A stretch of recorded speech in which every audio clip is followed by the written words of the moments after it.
হাঁটলাম কাঁঠাল গাছের কাছে। এই দেখেন কাঁঠাল গাছ, এটা পাড়ার জন্য কত যে কষ্ট করতে হচ্ছে তো বলার বাইরে। ভাবছিলাম গাছে উঠতে পারে, এখন বলে গাছে উঠতে পারে না, আমার মই নিয়ে আসলাম। এই যে মানে হাঁটতে না জানলে যে উঠান বেকার এর হয়েছে, তাই এখন দেখা যাক কাঁঠালটা পারতে পারে নাকি। পারতে পারবে? বলো পারতে যেন পারে।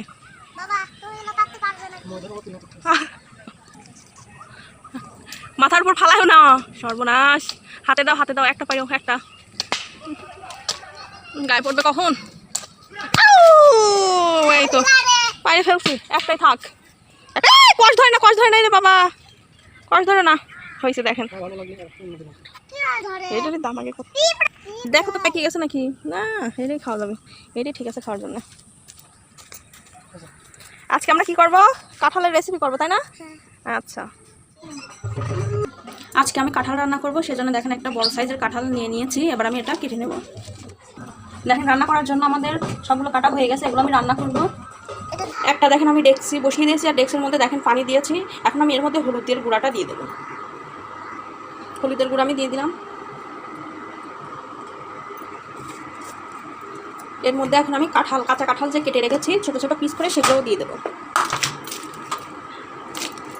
এটা আমি হালকা সিদ্ধ করে নেব, মানে ভাপ দিয়ে নেব, সিদ্ধ তো না, ভাপ দিয়ে নেব। দেখেন দিয়েছি আমি সবগুলো। এবার আমি এটা ভাপ দিয়ে নেব। দেখেন ঢাকনা দিয়ে আমি ভাপ দিয়ে নিয়েছি। দেখবো কী অবস্থা, একটু নেড়ে চেড়ে নিচ্ছি।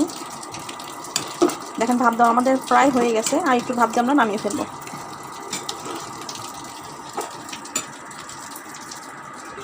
দেখেন কাঁঠালটা আমি চুলা থেকে নামিয়ে ডালায় ছেঁকে তারপর সুন্দর করে ধুয়ে কিন্তু দেখেন রেখে দিয়েছি অনেক সুন্দর করে। কালারটা কিন্তু যদি আমি হলুদ না দিতাম তাহলে কালো কুটকুটা হতো, তাই হলুদ দিয়েছি, কালারটা অনেক সুন্দর হয়েছে কিন্তু। এবার আমি রান্নাতে চলে যাব। দেখেন একটা পাতিল আমি বসিয়ে দিয়েছি, এখানেই রান্না করব। প্রথমে আমি সরিষার তেলটা দিয়ে দিচ্ছি।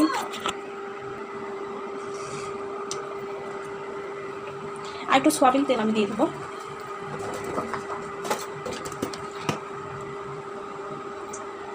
তেল আমাদের বেশি লাগবে, একটু দিয়ে দিলাম। এর মধ্যে প্রথমে তেজপাতা দিয়ে দিচ্ছি 2 টুকরা, 3টা শুকনো মরিচ দিয়ে দিচ্ছি, মাঝখান থেকে চিড়ে দিয়েছি। গোটা জিরে দিয়ে দিচ্ছি।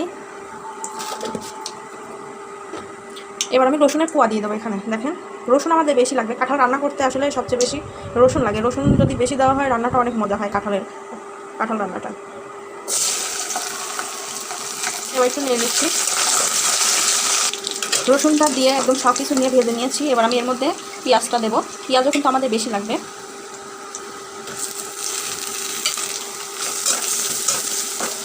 সব কিছু একসঙ্গে সুন্দর করে আমি ভেজে নেব। আমি দেখেন সুন্দর করে কিন্তু সব কিছু ভেজে নিচ্ছি। এবার আমি এর মধ্যে দেখেন একটা বড় এলাচ দিয়ে দিচ্ছি, আর কয়েকটা ছোট এলাচ দিয়ে দিচ্ছি, দারুচিনি দিয়ে দিচ্ছি কয়েক টুকরা, আর 2টা হচ্ছে লবঙ্গ দিয়ে দিচ্ছি 2টা। সব কিছু আমি সুন্দর করে নেড়ে ভেজে নেব। এখানে যদি আপনি সব কিছু সুন্দর করে নিতে পারেন তাহলে রান্নাটা আপনাদের অবশ্যই ভালো হবে।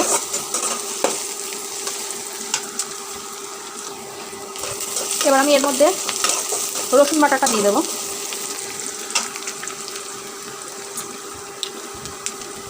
দেখেন ফুল 1 চামচ আমি এখানে রসুন বাটা দিয়ে দিচ্ছি। রসুন বাটাটা দিয়ে আমি সুন্দর করে নেড়ে একটু ভেজে নেব। আদা বাটাটা দিয়ে দিচ্ছি, একটু শুকনো মরিচ বাটা দিয়ে দিচ্ছি। এবার লাল মরিচের গুঁড়া দিয়ে দিচ্ছি 1 চামচ, আর আরও 1 চামচ দিয়ে দেবো, একটু ঝাল ঝাল হবে। সামান্য একটু পানি দিচ্ছি আমি মশলাগুলো একটু কষিয়ে নেওয়ার জন্য। হলুদের গুঁড়া দিচ্ছি 1 চামচ, লবণ আমি 1 চামচ দিয়ে দিচ্ছি, যদি লাগে আবার দেওয়া যাবে, সমস্যা নাই। সব কিছু সুন্দর করে নেড়েছে আমি একটু কষিয়ে নেব। এবার আমি ঢাকনা দিয়ে দেবো।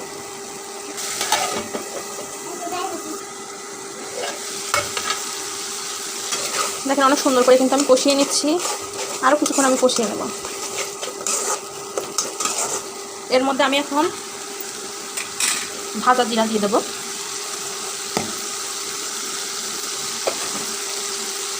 আর আমি এর মধ্যে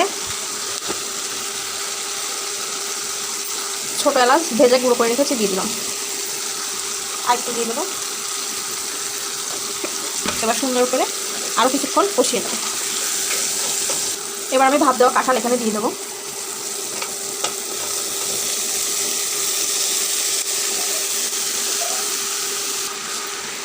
এখন কাঁঠালটা দিয়ে আমি সুন্দর করে নেড়ে চেড়ে মশলা একদম মিক্স করে নিচ্ছি কাঁঠালের সঙ্গে।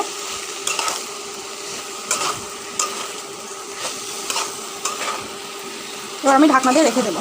পানি দেওয়ার দরকার নাই, এমনিতে পানি বের হবে, আর এটা ঝোল হবে না, এটা হয়তো ভুনা হবে, তাই পানি দেওয়ার দরকার নাই, শুধু ঢাকনা দিয়ে রেখে দেবো। এবার দেখবো কী অবস্থা। সুন্দর করে নেড়ে চেড়ে কিন্তু এবার ভেজে নেব। আমরা 5 মিনিটের মতো ঢাকনা দিয়ে রেখে দিয়েছিলাম, এবার শুধু নাড়াচাড়া করে ভেজে নেব।